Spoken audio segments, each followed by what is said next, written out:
Hello students, आज हम आप लोगों के लिए लेकर के आए हैं सुपर फास्ट सीरीज का तीसरा लेक्चर, जिसमें हम विद्युत धारा के चुंबकीय प्रभाव को एक ही क्लास में कवर करेंगे। इसमें सारी चीजों को एक एक करके देखा जाएगा। हम किसी डिटेल डेरिवेशन की तरफ नहीं जाएंगे, चीजों को कंप्लीट पूरा किया जाएगा और उनके सवालों की प्रैक्टिस भी करेंगे हम।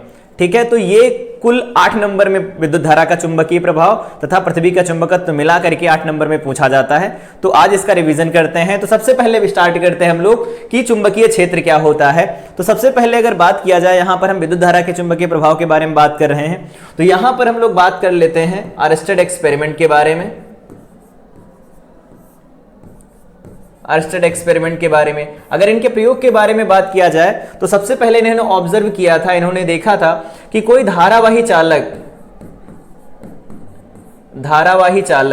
क्या करता है, अपने चारों तरफ चुंबकीय क्षेत्र उत्पन्न करता है।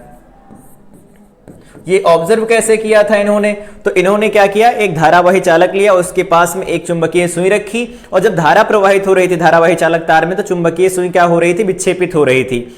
हम जानते हैं कोई धारावाही चालक अगर धारा प्रवाहित करवा रहा होता है तो उसके दौरान वो उदासीन रहता है, इसका मतलब वहां वैद्युत क्षेत्र तो उत्पन्न होगा नहीं, तो वहां चुंबकीय क्षेत्र उत्पन्न होता था। इसकी बात सबसे पहले आर्स्टेड ने बताई थी। इन्होंने बताया था कि कोई धारावाही चालक वैसे ही चुंबकीय क्षेत्र उत्पन्न करता है जैसे कोई चुंबक उत्पन्न करता है। ठीक है, तो सबसे पहले चुंबकीय क्षेत्र की परिभाषा देखें। किसी चुंबक या धारावाही चालक या गतिमान आवेश, तीनों हो सकते हैं, ये सोर्स हैं, चुंबकीय क्षेत्र उत्पन्न करने के स्रोत होते हैं। कोई चुंबक हो सकता है, कोई धारावाही चालक हो सकता है, या गतिमान आवेश हो सकता है, अपने चारों तरफ एक ऐसा क्षेत्र उत्पन्न करता है जिसमें उसका चुंबकीय प्रभाव अनुभव किया जा सकता है। तो ये जो लिखे गए हैं चुंबकीय क्षेत्र के स्रोत, चुंबकीय क्षेत्र के स्रोत में बात किया जाए तो सबसे पहले हम लोगों ने अभी देखा कि चुंबक हो सकता है, दूसरा क्या हो सकता है, तो गतिमान आवेश हो सकता है। जब वन शॉट पहला देखा था हम लोगों ने, तो वहां पर बात की थी कि अगर कोई आवेश है, गतिमान है एक समान वेग से, तो हम कहेंगे कि वो वैद्युत क्षेत्र के साथ चुंबकीय क्षेत्र भी उत्पन्न करता है। तो चुंबक हो गया, गतिमान आवेश हो गया, तीसरा धारावाही चालक हो गया।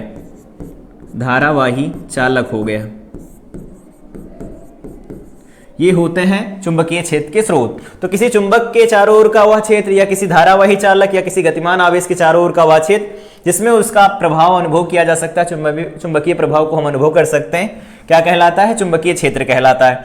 अगर यहां से बात किया जाए कि धारावाही चालक का चुंबकीय क्षेत्र कैसे बनता है, तो क्षण चुंबक के बारे में तो हम लोग जानते हैं। अगर ये N है, ये S है, तो इसका चुंबकीय क्षेत्र कुछ इस तरह से बनता है, यहां N से निकलती हैं चुंबकीय बल रेखाएं और S पर जाकर के समाप्त हो जाती हैं। ठीक है, कुछ इस तरह से निकल रहा होता है। ये है चुंबकीय क्षेत्र। ये चुंबकीय बल रेखाएं एक दूसरे को कभी काटती नहीं, ध्यान रखेंगे इस बात को। अगर बात किया जाए कोई धारावाही चालक है जिसमें धारा प्रवाहित हो रही है, तो ये कोई धारावाही चालक जिसमें धारा प्रवाहित हो रही, तो इसका क्षेत्र जो उत्पन्न होता है कुछ इस तरह का होता है, कुछ ऐसा क्षेत्र उत्पन्न होता है इसकी वजह से।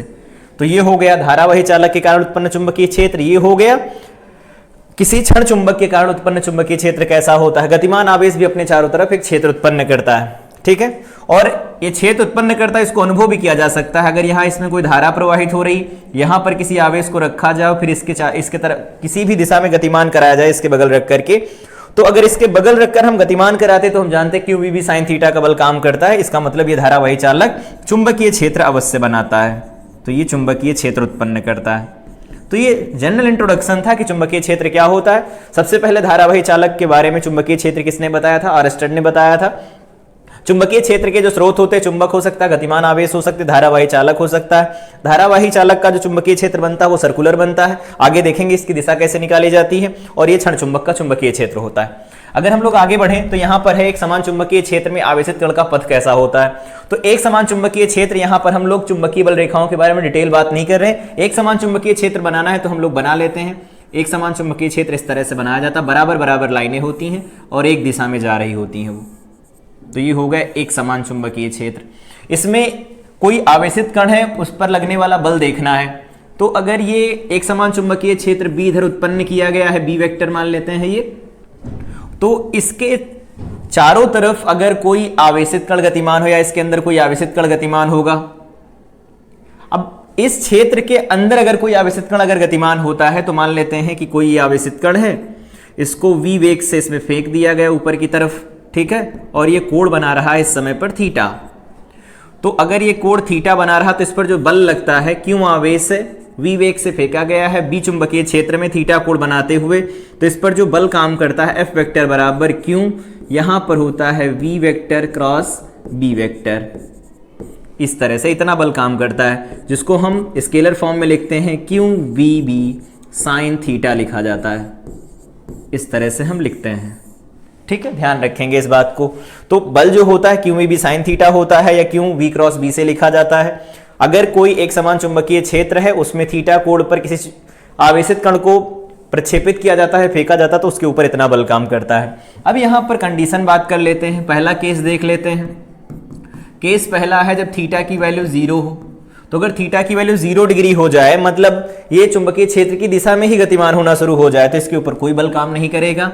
इस स्थिति में क्या होगा, बल निकल के जो आएगा वो 0 निकल के आएगा। दूसरे केस के बारे में बात किया जाए, केस नंबर सेकंड, थीटा की वैल्यू 90 डिग्री कर दी जाए। थीटा की वैल्यू 90 डिग्री का मतलब क्या है, ये सीधे इस दिशा में जाने लगे, इसके लंबवत दिशा में गतिमान हो जाए। तो लंबवत दिशा में गतिमान होगा तो यहाँ पर जो बल होता है वो मैक्सिमम लगता है और वो क्यू वी बी के बराबर होता है। ध्यान रखेंगे इस बात को, ठीक है। बात किया जाए कि और कौन सी दिशाएं हो सकती हैं, तो अगर ये 0 हो गया, ये 90 डिग्री हो गया, तो इसके बीच में जब कोण लगेगा तो बल न्यूनतम रहे, मतलब अधिकतम नहीं हो पाएगा, कम ही रहेगा इस वैल्यू से। तो कहते हैं ये होती है लगने वाले चुंबकीय बल की अधिकतम मान और ये होता है चुंबकीय बल का न्यूनतम मान। इन्हीं के बीच में बल लगता है किसी आवेशित कण के ऊपर जब उसे चुंबकीय क्षेत्र में प्रक्षेपित किया जाता है, ठीक है। इसकी दिशा निकालना यहां से निकाल सकते हैं। ये v देखो इस डायरेक्शन में दिया गया है, v की दिशा इधर की तरफ है। अपना हम राइट हैंड v की तरफ करें और कर्ल करके उंगलियों को लेकर के जाएं, उंगलियों को अगर इस तरह घुमाएं कि v की दिशा में पहुंच जाए, तो अंगूठा कहां जाएगा, अंदर की तरफ। तो इस पर जो बल लगेगा वो अंदर की तरफ लग रहा होगा। यहां पर हम लोगों ने जो चुंबकीय क्षेत्र पढ़ा, चुंबकीय क्षेत्र को दो तरह से दिखाया जाता है। क्रॉस होता है तल से अंदर की ओर, और डॉट लिखा जाता है तल से बाहर की ओर,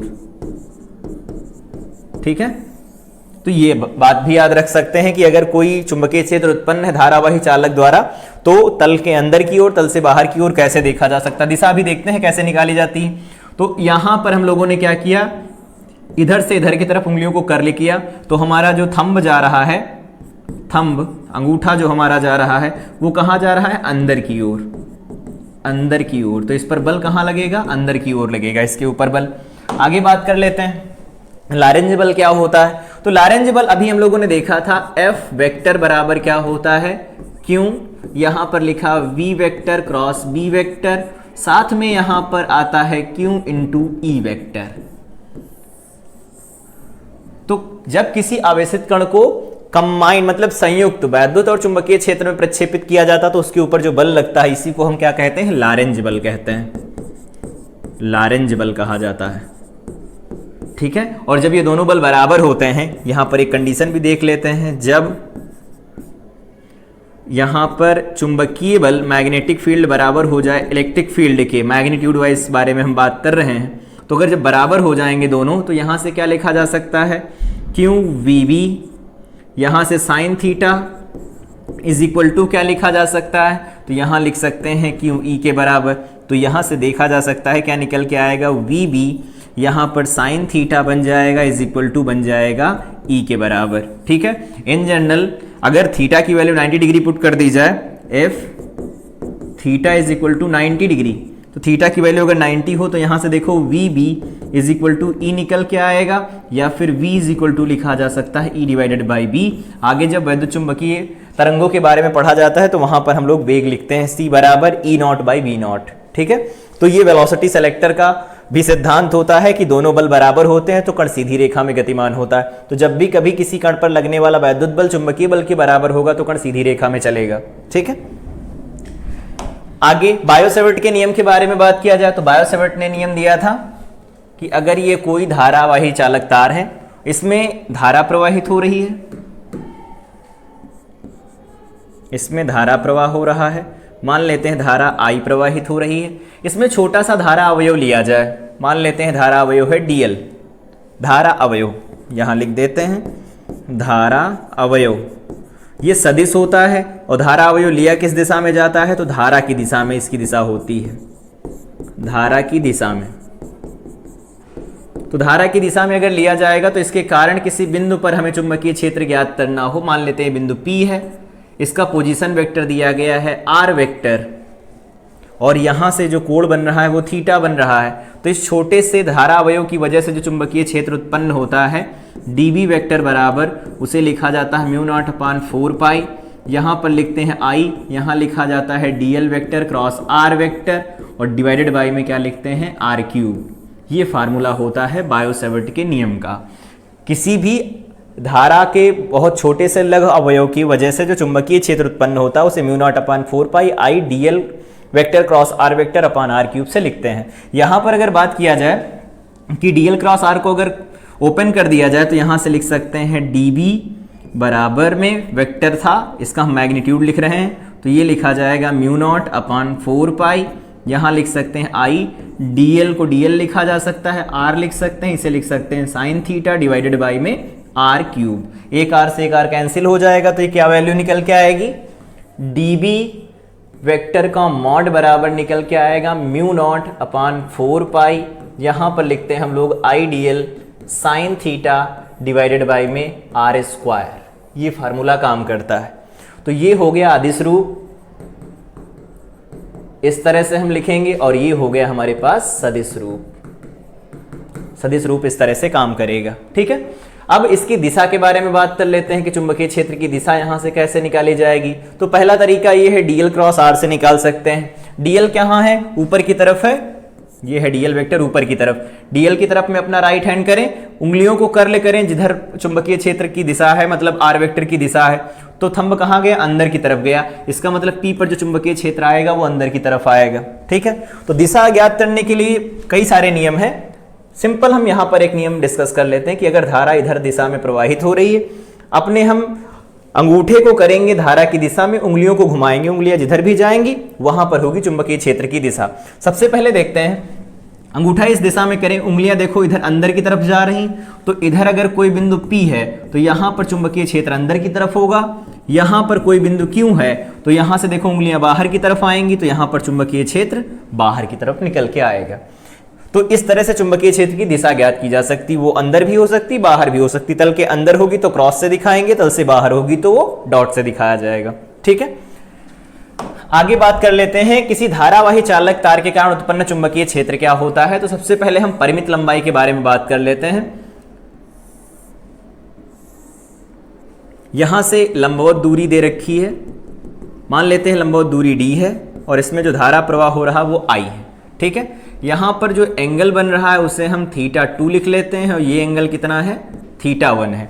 तो इस P बिंदु पर चुंबकीय क्षेत्र जो लिखा जाता है B एट पॉइंट P बराबर, उसका सूत्र होता है म्यू नॉट अपान 4 पाई, यहाँ लिखते हैं हम लोग I अपान D, और यहाँ लिखा जाता है साइन θ1 प्लस साइन θ2। ये फार्मूला याद रख सकते हैं। तो ये परिमित लंबाई का है, परिमित लंबाई के लिए। अगर परिमित लंबाई का कोई चालक तार होगा तो उसके कारण उत्पन्न चुंबकीय क्षेत्र का फार्मूला इस तरह से दिया जाता है। अब ये लंबाई अगर अनंत हो जाए, अनंत लंबाई के लिए, अगर ये लंबाई अनंत होगी तो देखो क्या होगा, ये कोण देखो, ये जो θ2 है ये धीरे धीरे बढ़ता जाएगा, बढ़ता जाएगा, बढ़ता जाएगा, लगभग 90 डिग्री पहुंच रहा है। इधर भी ये बढ़ता जाएगा, 90 डिग्री पहुंच रहा है। तो यहां पर हम शर्त लगा सकते हैं θ1 बराबर होगा θ2 के, और ये दोनों बराबर हो जाएंगे 90 के। जब 90 यहां रखेंगे तो 90 क्या बनेगा, साइन 91, और साइन 91 बन जाएगा, 2 बनेगा, 2 से कैंसिल हो जाएगा। तो यहाँ b की वैल्यू निकल के आएगी म्यू नॉट अपान 2 पाई, यहाँ पर I अपान R निकल के आएगा। ये होता है अनंत लंबाई के लिए, अनंत लंबाई के लिए। जब भी कभी अनंत लंबाई के लिए चुंबकीय क्षेत्र लिखना हो ये फार्मूला प्रयोग करेंगे, और परिमित लंबाई के लिए लिखना हो तो हम ये फार्मूला लगाएंगे, ठीक है। Mu naught upon 4 pi I upon D sine θ1 plus sine θ2। आगे हम लोग बात कर लेते हैं कि वृत्ताकार लूप है, अगर ये कोई वृत्ताकार लूप है, इसमें आई धारा प्रवाहित हो रही है, तो अगर आई धारा प्रवाहित हो रही है, इसका चुंबकीय क्षेत्र देखो आउटवर्ड डायरेक्शन में बाहर आएगा। अगर ये O है तो O पर जो चुंबकीय क्षेत्र की दिशा होगी बाहर की तरफ होगी, लेकिन कितनी होगी उसके बारे में बात करनी। तो अगर ये त्रिज्या R है तो सेंटर पर जो चुंबकीय क्षेत्र उत्पन्न होता है केंद्र पर, उसे लिखा जाता है mu not I divided by 2R। ये होता है केंद्र पर उत्पन्न चुंबकीय क्षेत्र। धारावाही वृत्ताकार लूप के अक्ष पर चुंबकीय क्षेत्र के बारे में बात किया जाए तो अगर ये कोई धारावाही लूप है, इसकी त्रिज्या मान ली जाती है R है और ये दूरी x है, इस अक्ष पर बिंदु P है तो B एट पॉइंट P लिखा जाता है म्यू नॉट, यहाँ पर क्या लिखते हैं I, यहाँ पर लिखी जाती है त्रिज्या का स्क्वायर डिवाइडेड बाई में यहाँ 2 लिखते हैं, और क्या लिखा जाता है R square plus x square की पावर 3/2। ये फार्मूला काम करता है, ठीक है।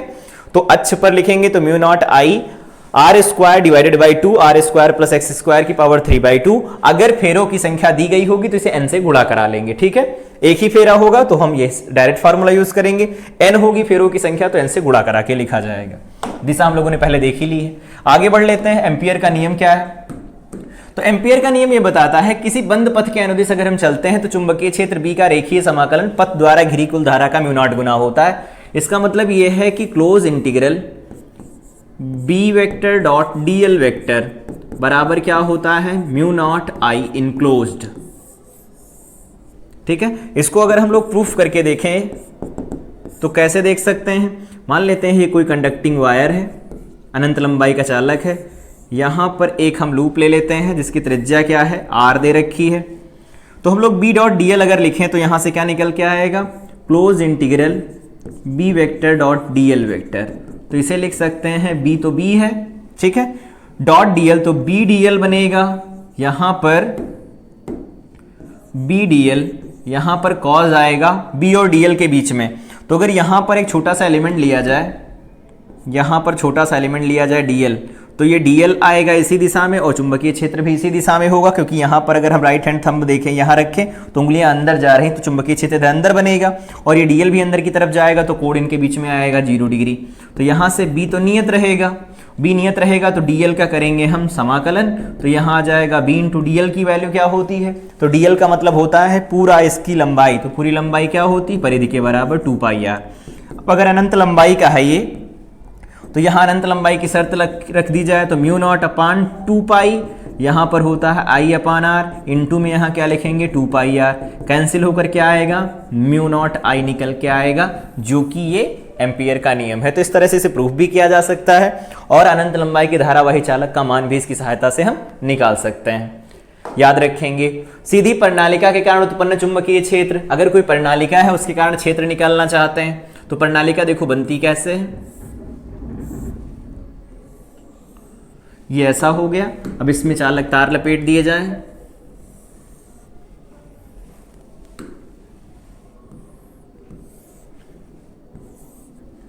ये फेरे लपेटे गए हैं इसके ऊपर,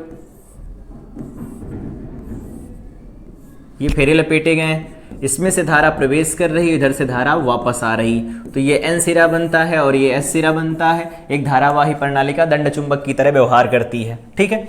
अब अगर इसके कारण हमें क्षेत्र लिखना हो, इसके कारण अंदर कहीं पर B इनसाइड, अंदर की तरफ अगर हमें क्षेत्र लिखना हो तो उसका मान होता है म्यू नॉट NI, ठीक है।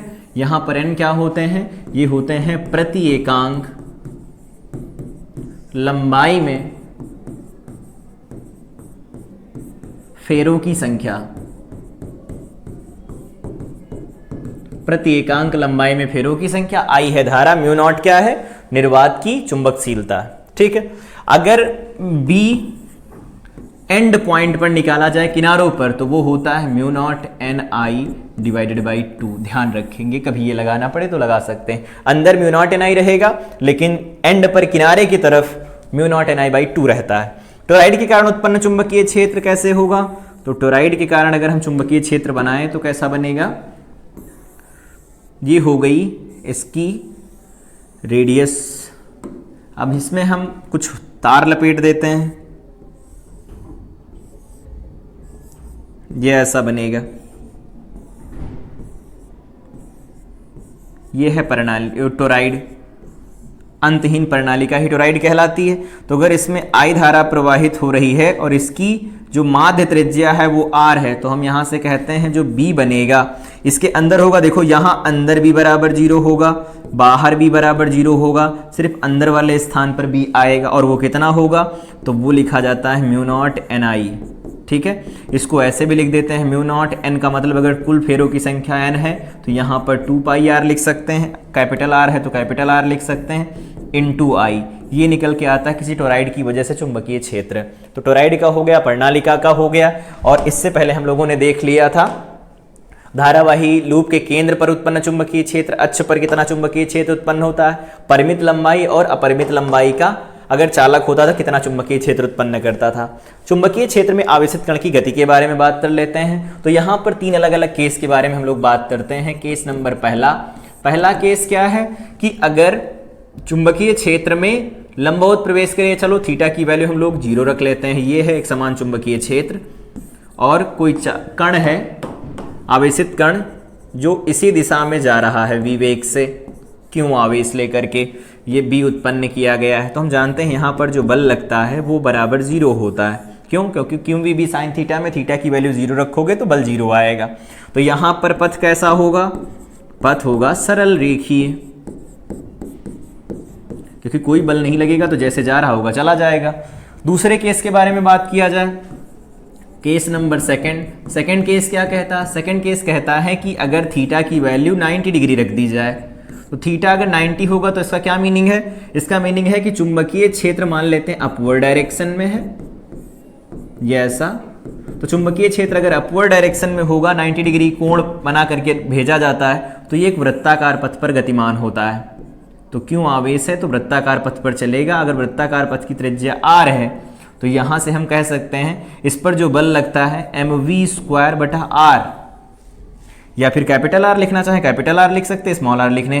तो ये हो गया अपकेंद्र बल। अभी केंद्र बल के बराबर होगा, वो क्या होता है, क्यों वीबी के बराबर होता है। साइन थीटा यहाँ साइन 90 के बराबर आएगा, क्यों, क्योंकि हम लंबवत रख रहे हैं दोनों को हमेशा। तो यहाँ से r की वैल्यू निकल के आ रही mv/qb।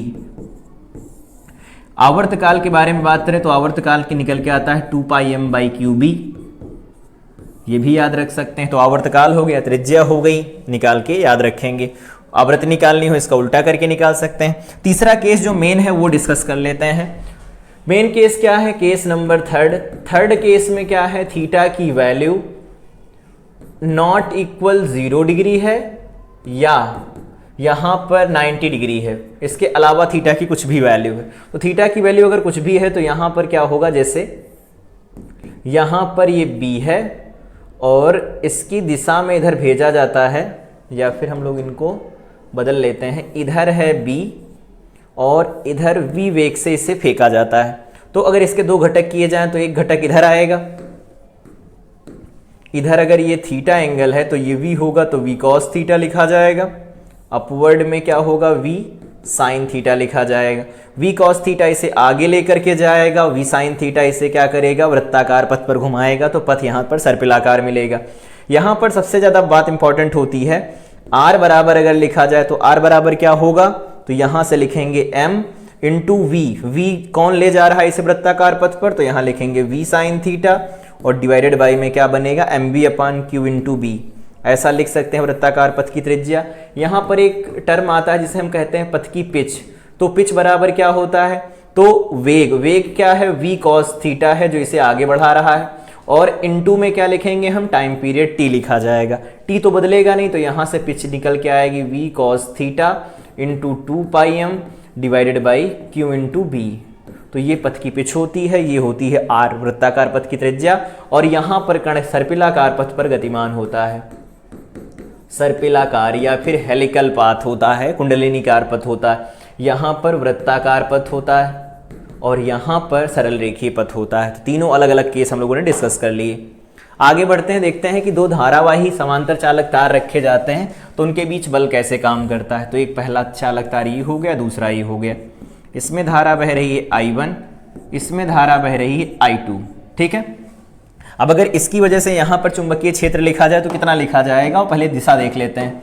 तो इसकी वजह से अगर यहाँ चुंबकीय क्षेत्र देखेंगे छोटा सा अगर एलिमेंट लिया जाए dl, इसके ऊपर देखना चाहते हैं तो चुंबकीय क्षेत्र तो अंदर की तरफ आएगा, इसका मतलब इस यहाँ पर क्रॉस आएगा, लेकिन इसकी वजह से जो चुंबकीय क्षेत्र यहाँ बनेगा B1 वो कितना लिखा जाएगा, म्यू नॉट I1 अपान 2 पाई, इनके बीच का सेपरेशन अगर r है तो हम r लिख लेंगे, mu naught upon 2 pi I upon r होता है, ये लिख दिया गया।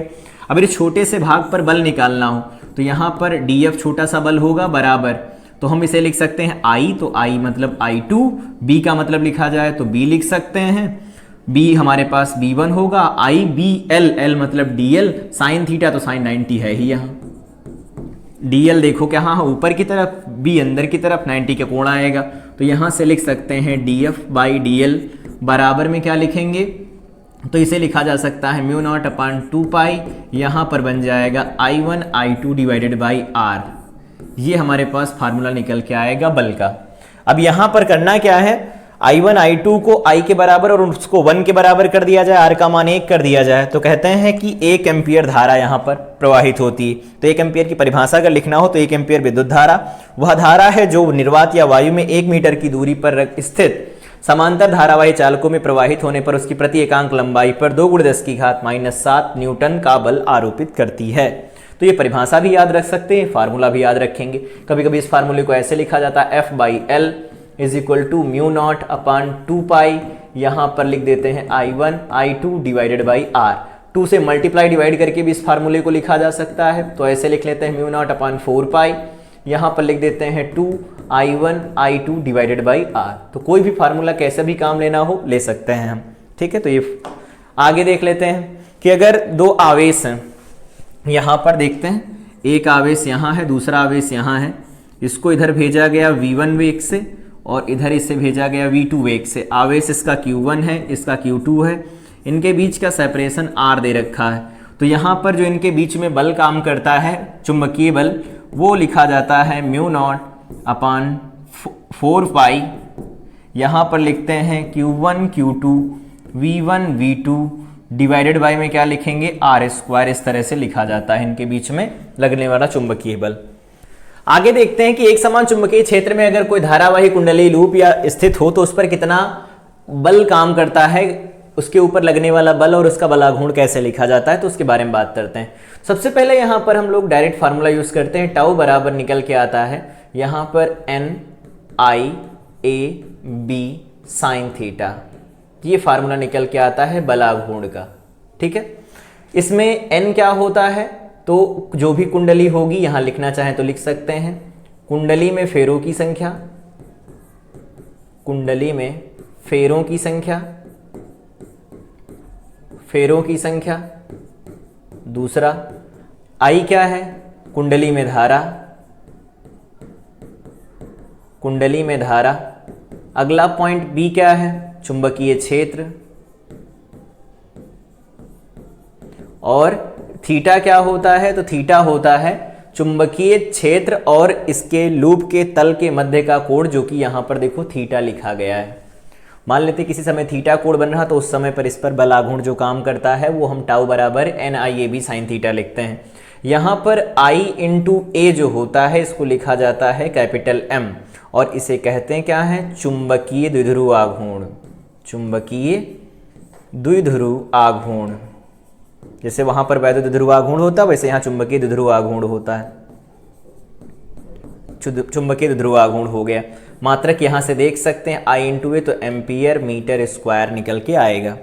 अगर इसके बारे में और बात किया जाए, इसको यहाँ पर पुट कर देते हैं तो हमारे पास फार्मूला क्या निकल के आएगा, टाउ बराबर NIA, अगर फेरों की संख्या n होगी तो हम यहाँ पर जो m को परिभाषित करते हैं इसे n से भी गुणा करा के लिख सकते हैं, तो ओवरऑल हमारे पास जो वैल्यू बन जाएगी इसे लिख सकते हैं NIA को एक साथ, और यहाँ पर B, यहाँ पर साइन थीटा लिख सकते हैं। तो हमारे पास ये वैल्यू मिलेगी टाउ बराबर, इसे लिख सकते हैं MB, यहाँ बनेगा साइन थीटा, तो इसे लिखा जा सकता है वेक्टर फॉर्म में M vector cross B vector, newton into metre मात्रक होता है बलाघूर्ण का, तो इतना बलाघूर्ण काम करेगा। तो कोई अगर धारावाही लूप है या कोई कुंडली है एक समान चुंबकीय क्षेत्र में स्थित है तो उस पर जो लगने वाला बलाघूर्ण होता है वो टाउ बराबर NIAB साइन थीटा होता है, ठीक है। इस तरह से भी याद रख सकते हैं इसे, बिना साइन थीटा, टाउ बराबर बिना साइन थीटा, ऐसे भी याद रख सकते हैं। तो जैसे भी याद हो जाए तो याद रखेंगे, फार्मूला काम आता है। चल कुंडली धारामापी इसी सिद्धांत पर काम करती है।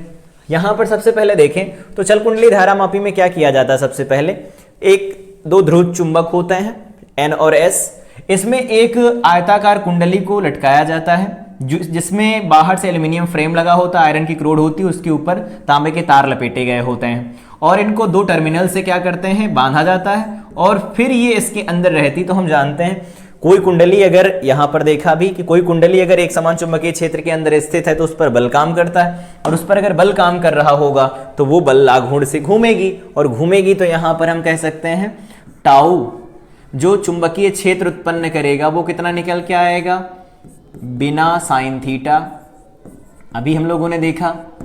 दूसरा, और अगर ये घूमना शुरू करेगी तो यहां पर क्या होगा, जो स्प्रिंग लगी हैं यहां पर ये क्या होंगी, रिस्टोरिंग टॉर्क बनाएंगी। दूसरा एक मतलब प्रत्यानयन बलाघूर्ण बनेगा। जैसे अगर हम इसको इधर की तरफ घुमाएंगे तो कुंडली के अंदर जो ये लगी हुई स्प्रिंग है वो क्या करेंगी, इसे उल्टा घुमाने की कोशिश करेंगी। तो अगर यहां पर हम लोग टाउ रिस्टोरिंग के बारे में बात करें कि टाउ जो प्रत्यानयन होगा उसे बराबर लिखा जाए C फाई के, जहां पर C क्या होता है, मरोड़ी दृढ़ता गुणांक लिखा जाता है, इसे हम मरोड़ी दृढ़ता गुणांक लिखते हैं। तो अगर इन दोनों को बराबर किया जाए, साम्यावस्था में बराबर तो हो ही जाएंगे, साम्यावस्था में तो बिना साइन थीटा बराबर में क्या लिखा जाएगा, C फाई। यहां पर थीटा की वैल्यू क्यों नहीं कंसीडर की गई, तो चुंबकीय क्षेत्र को हम लोगों ने त्रिज्यीय मान लिया। चुंबकीय क्षेत्र जो है वो त्रिज्यीय है। त्रिज्यीय चुंबकीय क्षेत्र का क्या फायदा होगा, कुंडली का तल सदैव चुंबकीय क्षेत्र के साथ 90 डिग्री का कोण बनाएगा, तो उस समय जो बलाघूर्ण रहेगा वो अधिकतम रहेगा। यहां से अगर वैल्यू निकालना चाहें तो अलग अलग वैल्यू निकाल सकते हैं। सबसे पहले यहां पर हम लोग बात कर लेते हैं एक धारा सुग्राहिता कि धारा सुग्राहिता क्या होती है। तो धारा सुग्राहिता को कहते हैं हम लोग करंट सेंसिटिविटी, ये होता है फाई डिवाइडेड बाई आई, ऐसे लिखते हैं। तो ये वैल्यू लिखी जाती है। दूसरे बारे में अगर बात किया जाए यहां पर आगे, एक होता है वोल्टेज सुग्राहिता। वोल्टेज सुग्राहिता को कहते हैं वोल्टेज सेंसिटिविटी। ये बराबर क्या निकल के आता है, तो फाई डिवाइडेड बाई वी निकल के आता है। यहां पर अगर हम लोग लिखें फाई, यहां पर लिख सकते हैं आई इंटू आर। तो ये फाई अपान आई क्या होता है, तो धारा सुग्राहिता होती है। तो करंट सेंसिटिविटी धारा सुग्राहिता बटे इस धारामापी का प्रतिरोध, इस तरह से हम लिखते हैं धारा सुग्राहिता और वोल्टेज सुग्राहिता को। प्रति एकांक धारा पर कुंडली में जो भी विक्षेप उत्पन्न होगा धारामापी में उसे धारा सुग्राहिता कहेंगे। प्रति एकांक वोल्टेज पर जो विक्षेप उत्पन्न होगा उसे हम वोल्टेज सुग्राहिता कहते हैं। ठीक है, तो ये बात याद रखेंगे। तो इसमें जो फार्मूला निकल के आता फाइनल वो होता है बिना साइन थीटा, तो थीटा की वैल्यू हम 90 रख लेते हैं। तो ये कॉन्सेप्ट निकल के आता है बिना इज इक्वल टू, यहां पर हम लिखते हैं C इंटू फाई। ये कॉन्सेप्ट हमारा काम करता है हमेशा। तो ये फार्मूला याद रखेंगे। अब यहाँ पर जितनी भी वैल्यू है, जैसे हमारे पास फाई डिवाइडेड बाई आई निकालना है तो यहाँ से निकाल सकते हैं। B यहाँ पर NA डिवाइडेड बाई में क्या लिखा जा सकता है, C लिखा जा सकता है। ये वैल्यू अगर यहाँ पर पुट कर दी जाए तो एक नए फार्मूले बन जाएंगे। ठीक है, तो फार्मूला याद रखना है। अमीटर में रूपांतरण कैसे किया जाता है धारामापी का, हम लोग जानते हैं धारामापी मिली एम्पियर तक की धाराओं को मापता है और एम्पियर ऑर्डर तक की धाराओं को मापना हो तो क्या किया जाता है, तो धारामापी को अमीटर में परिवर्तित करने के लिए समांतर क्रम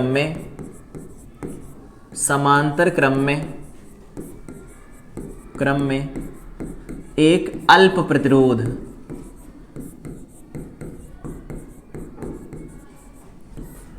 जोड़कर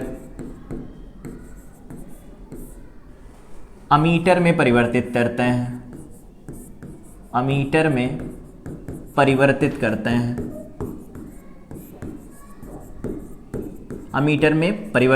हैं। अब जो ये अल्प प्रतिरोध होता है, यहाँ पर अल्प प्रतिरोध के बारे में बात की गई है, इसको कहा जाता है संट। ठीक है, तो क्वेश्चन में कभी कभी संट का मान निकालने के लिए पूछते हैं, तो यही संट होगा। अब परिपथ कैसे बनता है, तो ऐसा है, यहाँ पर ये है गैल्वेनोमीटर, गैल्वेनोमीटर का प्रतिरोध हम लोग Rg लिख लेते हैं। इसके समांतर में हमें क्या जोड़ना, अल्प प्रतिरोध जोड़ना है, जिसे हम संट कहते हैं। इसको S लिखा जाता है, कैपिटल S से लिखते हैं हम लोग इसे, ये ऐसा होता है। तो अगर यहाँ पर I करंट आ रही है तो इसमें करंट जो जाती है उसे हम लोग Ig लिखते हैं, यहाँ पर बची करंट जाती I माइनस Ig। तो यहाँ का ड्रॉप यहाँ के ड्रॉप के बराबर अगर लिखा जाए विभव पतन के, तो वहाँ से बनेगा Ig इंटू Rg। यहाँ से क्या लिखा जा सकता है, तो S into I minus Ig। तो यहाँ से S की वैल्यू क्या निकल के आएगी, I upon I minus Ig into में क्या लिखते हैं हम लोग, Rg। तो आवश्यक संट जो होगा वो इस तरह से फार्मूले से निकाला जाएगा। ठीक है, तो फार्मूला याद रख सकते हैं, आगे काम में आएगा, अभी क्वेश्चन करेंगे तो वहां पर जरूरत लगेगी। धारा मापी का वोल्ट मीटर में रूपांतरण कैसे किया जाता है, तो अगर ये धारा मापी है और धारा मापी को हम वोल्ट मीटर में रूपांतरण करवाना चाहते हैं, तो अगर ये प्रतिरोध है मान लेते हैं, जिसके सिरों पर हमें ज्ञात करना है कि विभव कितना होगा, मान लेते हैं वो विभव कितना है, V है। तो हमें वोल्ट मीटर को किस में लगाना होता है, तो समांतर क्रम में लगाते, तो समांतर क्रम में लगा देते हैं। यहां पर एक प्रतिरोध जोड़ा जाता है, यहां पर ये जो प्रतिरोध जोड़ा जाता है R बहुत ज़्यादा उच्च होता है, बहुत ज़्यादा होता है, जिससे अधिकतम धारा इस रास्ते से होकर के पास होती है। जाती यहाँ से भी है, Ig धारा यहाँ से भी जाती है, लेकिन अधिकतम धारा जो होगी वो ऊपर से पास हो जाती है। अगर इधर I आ रही तो I माइनस Ig ऊपर से निकल जाती है। ठीक है, तो यहां से क्या कह सकते हैं, V का जो मान निकल के आएगा, V बराबर उसे लिखा जा सकता है I माइनस Ig इंटू में R लिख सकते हैं ऐसा। तो यहां से क्या निकल के आएगा, V divided by R is equal to I minus Ig। जो भी लिखना चाहें यहां से लिख सकते हैं, कोई दिक्कत नहीं होगी। यहां पर ये उच्च प्रतिरोध क्यों जोड़ा जाता है, इसके बारे में बात करें तो उच्च प्रतिरोध इसलिए जोड़ा जाता है कि अधिकतम जो धारा है वो इसके सामने वाले से पास हो, इससे धारा पास ना हो। आदर्श जब होगा तो आदर्श के लिए इसका मान क्या होता है, इन्फिनिटी रखा जाता है। तो आदर्श वोल्ट मीटर का जो आंतरिक प्रतिरोध होता है उसे हम अनंत रखते हैं। अब यहाँ पर एक बात और भी याद रख सकते हैं कि जो ये धारा प्रवाह हो रहा है, इस धारा प्रवाह में अगर हमें निकालना पड़े वोल्टेज कितना होगा, तो एक दूसरा तरीका होता है, यहां से भी निकाला जा सकता है। ये R उच्च यहां पर जोड़ा ही गया, इसका प्रतिरोध R है, तो यहां से V बराबर लिखा जा सकता है। V बराबर क्या लिख सकते हैं, R प्लस Rg, और इंटू में लिखा जा सकता है कितना, V बराबर I इंटू R। तो यहां पर क्या लिख सकते हैं, Ig लिख सकते हैं। तो ये भी फार्मूला काम करता है, सेम फार्मूले हैं, निकल के रिजल्ट वही निकल के आएगा। वहां धारा के रूप में था, यहाँ वोल्टेज के रूप में था। तो यहां से हमारे पास वैल्यू क्या निकल के आएगी, V divided by Ig minus यहाँ पर Rg बराबर आवश्यक जो प्रतिरोध लगाना होगा उसका मान यहां से दिया जाता है। अगले क्वेश्चन में दे रखा है एक समतल कुंडली में 100 फेरे हैं, तो फेरों की संख्या को तो कैपिटल N से लिखा जाता है। ये 100 दे रखा है, उसकी त्रिज्या दे रखी है, 2 एम्पीयर की धारा बह रही, कुंडली के अक्ष पर चुंबकीय क्षेत्र बताओ। तो फार्मूला पढ़ा था अक्ष के लिए, अभी अक्ष पर जो चुंबकीय क्षेत्र होता है म्यू नॉट होता है। म्यू नॉट की वैल्यू पहले लिख लेते हैं इधर, formula mu naught I R square upon 2 यहाँ पर होता है R square plus x square की पावर 3/2। ये होता था B केंद्र के ऊपर, मतलब अक्ष के ऊपर केंद्र से जो दूरी होती थी वो है। तो अक्ष पर यहाँ लिखेंगे म्यू नॉट की value 4 pi into 10 to the power -7 लिखा जा सकता है। I की वैल्यू दे रखी है, I कितनी है इसमें, 2 एम्पीयर की धारा है, इंटू R स्क्वायर, त्रिज्या का स्क्वायर, त्रिज्या है देखो 3 सेंटीमीटर, तो 9 × 10 की घात -4 लिखेंगे हम, स्क्वायर करेंगे तो यहाँ पर लिखा जाएगा 2 इंटू R स्क्वायर के बारे में अगर बात किया जाए तो R दे रखा है हमें 3, तो 3 का बनेगा 9 × 10 की घात -4, और प्लस का क्या लिखेंगे एक्स स्क्वायर, तो x कितना है 4 सेंटीमीटर दूर पर बताना है, तो 4 चौक 16 बनेगा, 16 × 10 की घात -4 की पावर 3/2 बन जाएगा। इसे हमें सॉल्व करना है, देखो 2 से इस 2 को कैंसिल करवा देते हैं, यहाँ पर बन जाएगा 9, तो देखो 16 और 9 25 बनेगा, तो ये वैल्यू बन जाएगी। ऊपर सबसे पहले हम कैलकुलेशन कर लेते हैं इधर ही, 4 pi into 10 to the power -7 into यहाँ पर क्या लिखा गया है 9 into 10 to the power -4 divided by में देखो यहाँ पर 9 है, 16 9 25 बनेगा, 25 × 10 की घात कितना बनेगा -4, और इसकी पावर 3/2 बन जाएगी। अब अगर इसे सॉल्व किया जाए तो क्या मिलेगा, B जो अक्ष पर मिलेगा वो होगा 4 पाई इंटू 10⁻⁻7, यहाँ पर 9 इंटू 10⁻⁻4 मिलेगा, डिवाइडेड बाई, यहाँ देखो 25 का रूट लेंगे 5 आएगा, 5 की घात जब हम 3 करेंगे, हम 25 पंचे 125 बनेगा, और गुड़े यहाँ पर 10 की घात -4 है, स्क्वायर रूट लेंगे -2 बनेगा, 2 3 6, 10 की घात -6 निकल के आएगा। इसको फर्दर सॉल्व करेंगे तो 9.04 इंटू 10 कितनी वैल्यू मिलेगी, -4 टेस्ला लिख सकते हैं, न्यूटन प्रति एम्पियर मीटर लिख सकते हैं, या वेबर पर मीटर स्क्वायर लिख सकते हैं। आगे बढ़ते हैं। आगे क्वेश्चन में, यहाँ पर आगे क्वेश्चन में दे रखा कि दर्शाए गए चित्र में, यहाँ चित्र दर्शाया नहीं गया, बना लेते हैं। चित्र कुछ ऐसा बना था, चित्र ऐसा है, यहाँ पर ऐसा है चित्र, इसमें धारा प्रवाहित हो रही है, इसकी त्रिज्या दे रखी थी। तो कह रहे हैं कि दर्शाए गए चित्र में एक लंबे सीधे तार को 10 सेंटीमीटर त्रिज्या की, यहाँ पर जो त्रिज्या दे रखी है वो 10 सेंटीमीटर दे रखी है, 8 एम्पियर की धारा प्रवाहित हो रही है, तो यहाँ पर धारा का मान कितना, 8 एम्पियर है। केंद्र के लूप के केंद्र सी पर चुंबकीय क्षेत्र का मान व दिशा बताइए। सबसे पहले दिशा बता देते हैं। दिशा क्या होगी, इस तार की वजह से जो यहाँ पर क्षेत्र बनेगा, केंद्र के ऊपर जो क्षेत्र बनेगा यहाँ कहीं पर, वहां पर चुंबकीय क्षेत्र अंदर की तरफ होगा, और इस लूप में जो धारा जाएगी इधर से होकर के इधर की तरफ निकलेगी, तो इसमें जो धारा जाएगी ये बाहर की तरफ आएगा। इसका मतलब इसकी वजह से क्षेत्र जो बनेगा वो कहाँ बनेगा, अंदर की तरफ, और इस लूप की वजह से जो क्षेत्र बनेगा वो बाहर की तरफ बनेगा। देखेंगे कौन ज्यादा कौन कम है। तो सबसे पहले इस अनंत लंबाई के चालक तार के कारण क्षेत्र लिखा जाए, बी एट सेंटर, केंद्र पर लिखते हैं इसे। यहां पर लिखेंगे mu not I divided by 2r, और यहां पर हम लिखेंगे mu not I divided by 2πr। ठीक है, तो अगर पाई से इसे मल्टीप्लाई डिवाइड कराएंगे तो mu not I divided by 2πr बनेगा। यहाँ पर वैल्यू मिल जाएगी π-1, और यहाँ सारी वैल्यू रखकर सॉल्व कर देंगे।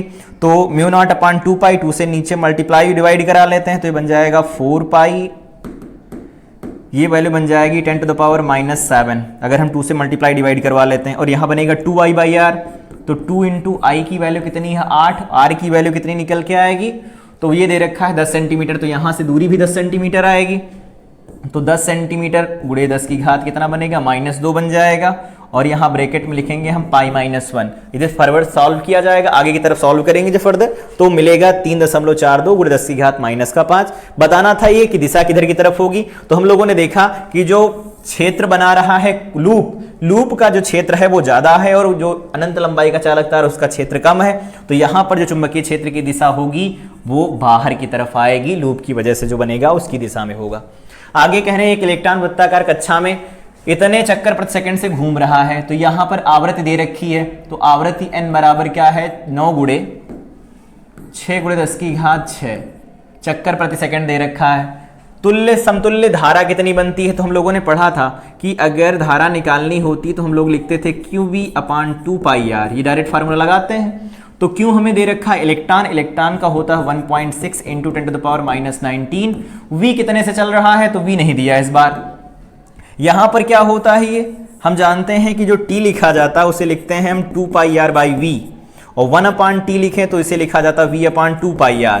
इसका मतलब ये क्या है, यही आवृत्ति है, या n लिखा जाएगा, तो इसे हम लिख देंगे गुणा करा के n से, तो ये बनेगा 1.6 इंटू 10⁻⁻19। यहाँ पर n की वैल्यू क्या है, तो n की वैल्यू है 6 गुणे 10 की घात 6, तो बनेगा 16 6 96, 9.6 गुणे 10 की घात कितना बन जाएगा। आगे सवाल दे रखा कि 0.4 टेस्ला के चुंबकीय क्षेत्र के अंतर्गत एक कण 1 सेंटीमीटर व्यास के वृत्ताकार पथ पर चक्कर लगा रहा, तो R बराबर हम लोगों ने पढ़ा था mv बटा क्या होता है, Q इंटू बी होता है। ठीक है, फिर आगे बात किया है कि यह पथ 200 वोल्ट के विद्युत क्षेत्र में आने पर रेखीय हो जाता है। इसका मतलब जो विद्युत बल लग रहा होगा वो चुंबकीय बल के बराबर हो जा रहा होगा। तो यहाँ से E की वैल्यू निकालेंगे, क्या निकल के आएगी, V इंटू बी, तो V का मान यहाँ से निकाल सकते हैं, E डिवाइडेड बाई में क्या आ जाएगा, B आएगा। ठीक, अब ये V का मान अगर यहाँ पर हम लोग पुट कर देते हैं तो R बराबर क्या निकल के आएगा, R बराबर आएगा m बटा Q into B into V का मान कितना आएगा, कैपिटल E बटा कैपिटल B। तो यहाँ से हम लोग निकालेंगे Q बाई M का मान, तो ये निकल के आएगा E डिवाइडेड बाई, यहाँ पर हम लिखेंगे R इंटू बी स्क्वायर। तो इसे सॉल्व करते हैं, E का मान हमारे पास 200 दे रखा है, 200 हो जाएगा। R का मान कितना है, R का मान है 5 गुणे 10 की घात -3, क्योंकि 1 सेंटीमीटर है तो आधा सेंटीमीटर होगा व्यास, गुणे यहाँ पर B का स्क्वायर करेंगे तो 0.4 का स्क्वायर, तो 4 गुणे 10 की घात में माइनस से क्या है, ये 1 है, और इसका करना है स्क्वायर। तो ये वैल्यू क्या मिलेगी हमें, यहाँ मिलेगा 16, 16 पंचे 80, तो यहाँ मिलेगा 200 बटे में 80 और गुणे 10 की घात -3, तो ऊपर जाएगा प्लस का 3 बनेगा, +3 हो जाएगा, यहाँ पर -2 जाएगा, ऊपर +2 बन जाएगा। 0 से 0 काटेंगे, अब कितना निकल के आएगा, ये वैल्यू निकल के आया 8 है। इसको हम अगर सॉल्व कर देते हैं तो ये वैल्यू बन जाएगी 8 दूनी 16, ठीक है। और फिर ये वैल्यू आएगी दशमलव, यहाँ पर हम लगाएंगे, तो दशमलव अगर लगाया जाएगा तो ये वैल्यू बन जाएगी 4 बचेगा, तो 8 पंचे 40 गुणे 10 की घात कितना बन जाएगा, यहाँ 6। तो इसको ऐसे लिख सकते हैं 25 गुणे 10 की घात 5। तो ये आंसर हो जाएगा हमारा। आगे बढ़ते हैं, कह रहे हैं कि इलेक्ट्रॉन 3.4 गुणे 10 की घात +6 मीटर पर सेकंड की चाल से इतने टेस्ला के चुंबकीय क्षेत्र में प्रवेश करता है। इलेक्ट्रॉन पर बल ज्ञात करो, कितना लग रहा होगा बल। तो हम लोग जानते हैं बल बराबर होता है QVB।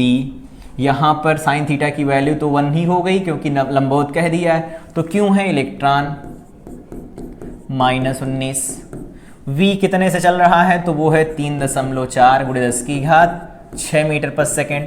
B टेस्ला दे रखा है, तो 10 की घात 4 दे रखा है, डिवाइडेड बाई 4 पाई दे रखा है। तो यहाँ से अगर इसे सॉल्व कर देंगे तो ये वैल्यू हमें मिल जाएगी 4.33 इंटू 10 न्यूटन में आ जाएगी वैल्यू, ठीक है। सिंपल क्वेश्चन सॉल्व कर सकते, कैलकुलेशन है। वृत्ताकार मार्ग की त्रिज्या है, तो R बराबर हम लोग जानते हैं mv बटा क्या होता है QB। यहाँ से कैलकुलेशन कर सकते हैं। इलेक्ट्रॉन का द्रव्यमान होता है 9.1 गुणे 10 की घात -31। V का मान दे रखा है 3.4 गुणे 10 की घात 6 और यहाँ बटे में क्या आएगा Q का मान कितना है, तो Q का मान है आवेश, तो इलेक्ट्रॉन का होगा तो इतना लिखा जाएगा। B का मान दिया है 10 की घात 4 और डिवाइडेड बाई में दे रखा है 4 पाई। इसे भी सॉल्व कर लेंगे तो ये वैल्यू आ जाएगी 2.42 इंटू 10⁻⁸ मीटर। सॉल्व कर सकते हैं, सिंपल क्वेश्चन है। कह रहे हैं कुल गति में किया गया कार्य क्या होगा। तो अगर कोई भी इलेक्ट्रॉन है वृत्ताकार कक्षा में चक्कर लगा रहा होगा, तो वृत्ताकार कक्षा में चक्कर लगाने की वजह से जो चुंबकीय बल लगेगा केंद्र की तरफ लगेगा, हमेशा ये विस्थापन के साथ 90 का कोण बनाएगा। यहाँ किया गया कार्य 0 होगा, तो इसका जवाब हो जाएगा 0, ठीक है।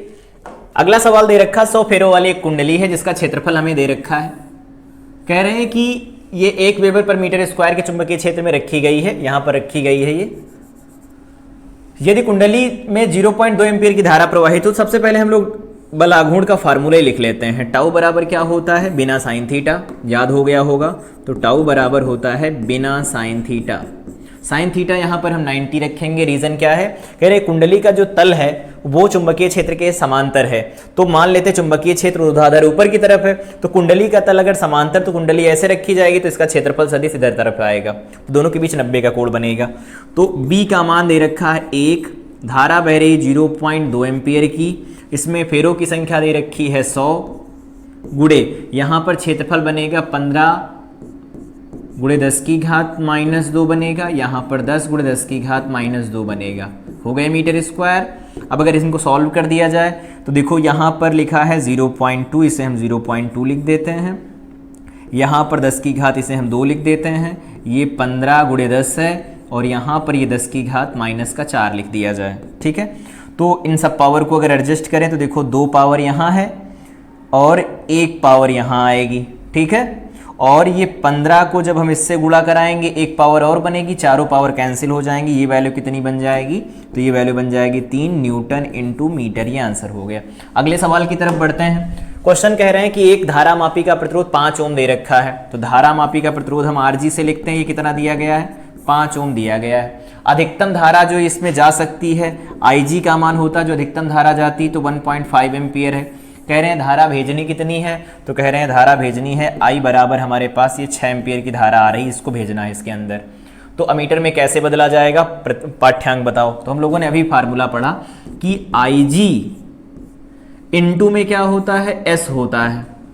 यहाँ पर ये जो लिखा गया है I माइनस IG इंटू जो S होता है वो होता है IG इंटू RG के बराबर फार्मूला। तो संट का मान अगर हमें निकालना है तो यहाँ से देख सकते हैं S बराबर निकल के आएगा IG की वैल्यू कितनी है, 1.5 है, तो 1.5 रख देते हैं। I माइनस IG, तो देखो 6 में से हम 1 को घटाएंगे 5 बचेगा, 5 में से आधा जाएगा 4.5 बचेगा, तो 4.5 बनेगा। इनटू में क्या निकल के आएगा आरजी, आरजी का मान 5 दे रखा है, तो 5 यहां पर 15 से 3 बार में चला जाएगा, ये बनेगा 5/3, तो 5/3 ओम शंट का मान आएगा। सवाल दे रखा है आगे, कह रहे हैं कि 99 ओम का प्रतिरोध है धारा मापी का, धारा का मुख्य धारा का 10% भेजना चाहते हैं, तो आई अगर धारा आती है तो आई का अगर हम 10% निकालें तो ये किसके बराबर निकल के आएगा, IG के बराबर आएगा, ये कहना चाहते हैं। तो यहां से देखो IG की वैल्यू कितनी निकल के आ जाएगी, I/10 निकल के आएगी। हम लोगों ने फार्मूला पढ़ा था अभी, I माइनस IG बराबर इंटू में S होता है, और इधर बराबर क्या लिखा जाता है, तो ये लिखा जाता है IG इंटू RG। तो S का मान निकालना चाहते हैं हम लोग, तो S बराबर क्या निकल के आएगा, IG का मान कितना है, I/10 है।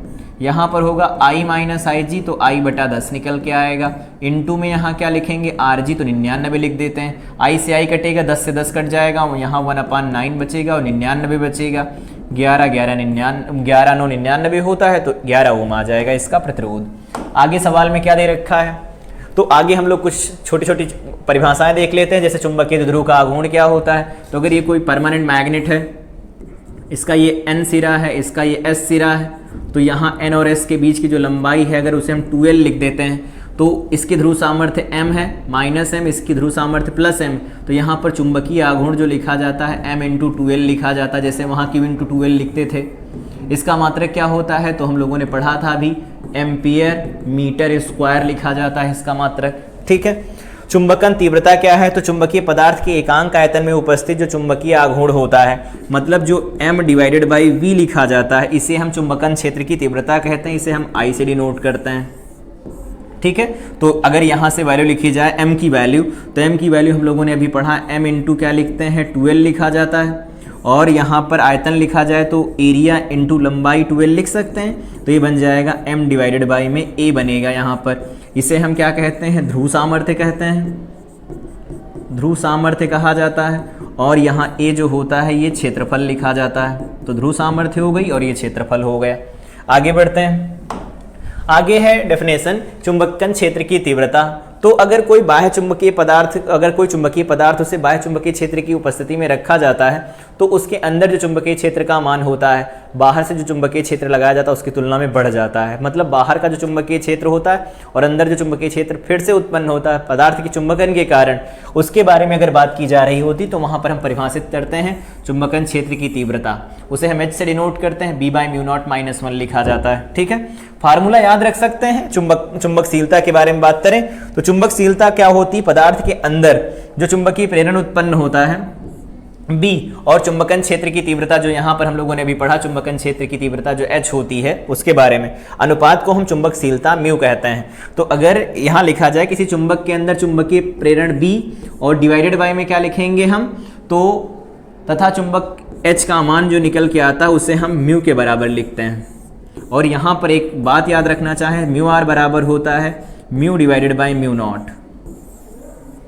ठीक है। किसी माध्यम की जो चुंबकशीलता होती है, निर्वात की चुंबकशीलता का जो अनुपात होता है वो सापेक्षिक चुंबकशीलता लिखी जाती है। फार्मूला याद रख सकते हैं छोटा सा। यहाँ पर चुंबकीय प्रवृत्ति के बारे में भी याद रख सकते हैं। चुंबकीय प्रवृत्ति क्या होती है, तो कहते हैं किसी चुंबकीय क्षेत्र में स्थित पदार्थ की जो चुंबकन क्षेत्र की तीव्रता होती है जिसे हम I से लिखते हैं, तथा उत्पन्न चुंबकन क्षेत्र की तीव्रता जिसे हम लोगों ने अभी यहाँ पर कैपिटल H से लिखा, कैपिटल H की वैल्यू क्या थी, B/μ0 - 1। तो यहाँ पर जो H की वैल्यू थी वो थी B/μ0 यहाँ पर -1 होती है, ठीक है।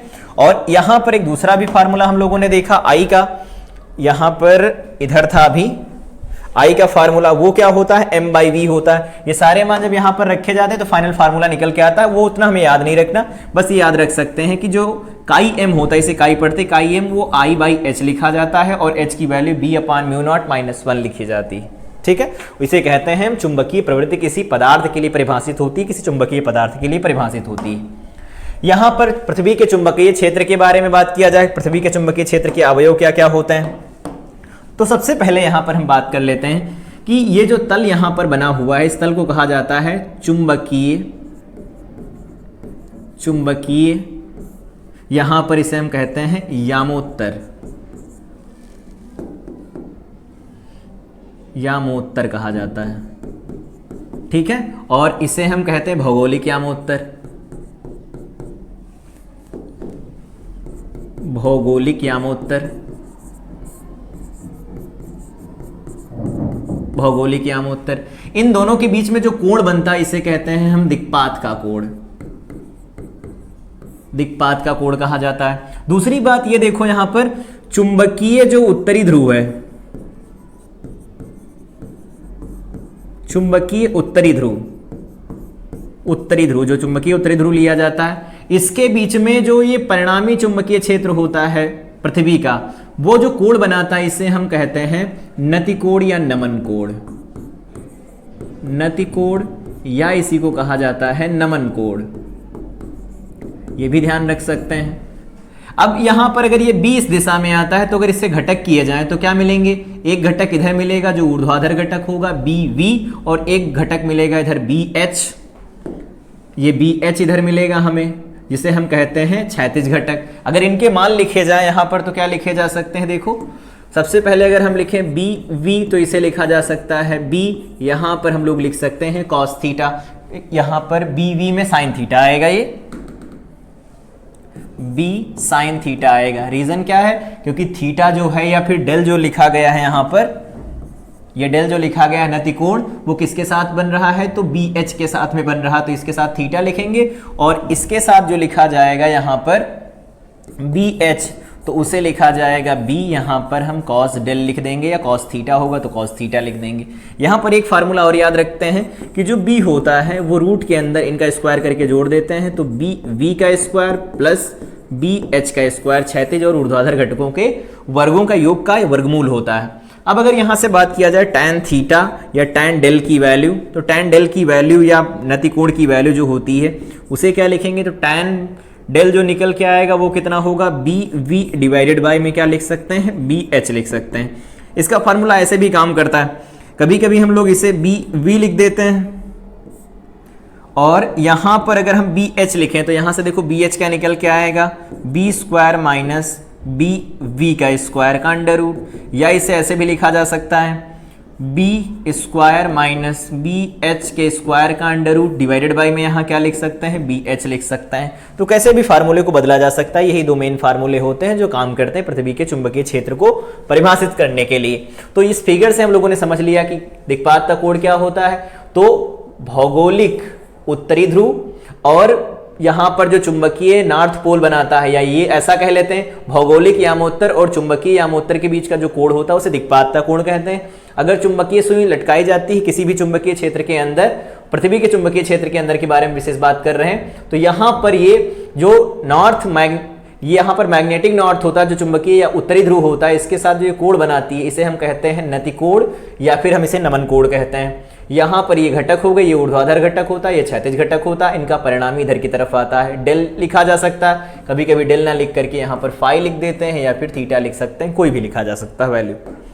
आगे क्वेश्चन दे रखा, किसी स्थान पर पृथ्वी के चुंबकीय क्षेत्र का क्षैतिज घटक हमें दे रखा है। क्षैतिज घटक दे रखा मतलब BH की वैल्यू दे रखी, तो 0.5 × 10⁻⁻⁴ टेस्ला दे रखा है।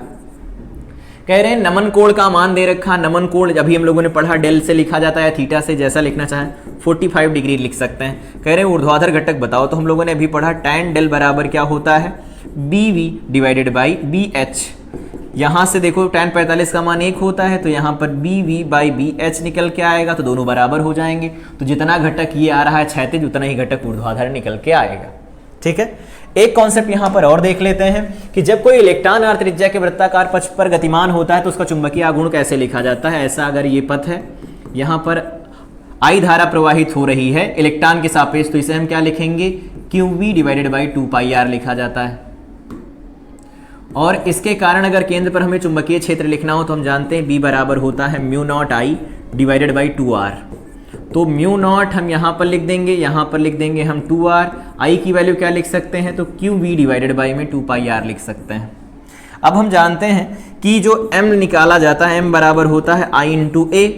तो I की वैल्यू हमारे पास क्या है, QV डिवाइडेड बाई में 2πr। इंटू में एरिया क्या लिखा जाएगा, तो एरिया लिखा जाएगा πr²।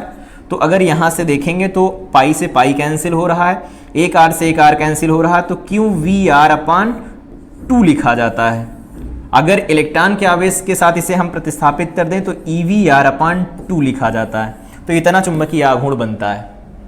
अगर r त्रिज्या के पथ पर v वेग से अगर इलेक्ट्रॉन गतिमान होगा तो उसका चुंबकीय आघूर्ण EVR/2 से लिखा जाता है। एक सवाल भी है, इस पर कर लेते हैं कि 2 × 10⁻⁻10 मीटर त्रिज्या के वृत्ताकार मार्ग पर एक इलेक्ट्रॉन चल रहा है।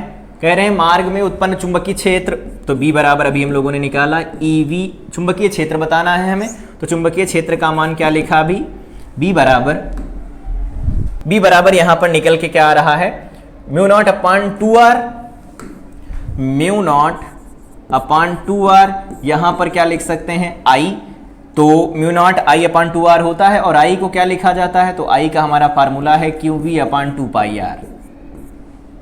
तो ये फार्मूला निकल के आएगा हमारे पास μ0 की वैल्यू होती 4π × 10⁻⁻7, यहां पर बनेगा 2 × r, r की वैल्यू क्या दे रखी है, 2 × 10⁻−10 है, और इनटू में I का मान रखेंगे तो कह रहे हैं क्या है, एक इलेक्ट्रॉन है, इलेक्ट्रॉन का मान होता है 1.6 × 10⁻−19, V का मान क्या दे रखा है 3 × 10⁻6 माइनस का है, और डिवाइडेड बाय में 2π, और यहाँ पर r की वैल्यू क्या दे रखी है, तो r की वैल्यू है 2 × 10⁻−10 मीटर। इसको सॉल्व कर लेंगे तो वैल्यू आएगी 1.2 × 10⁻12 टेस्ला वेबर पर मीटर स्क्वायर या न्यूटन पर एम्पियर मीटर।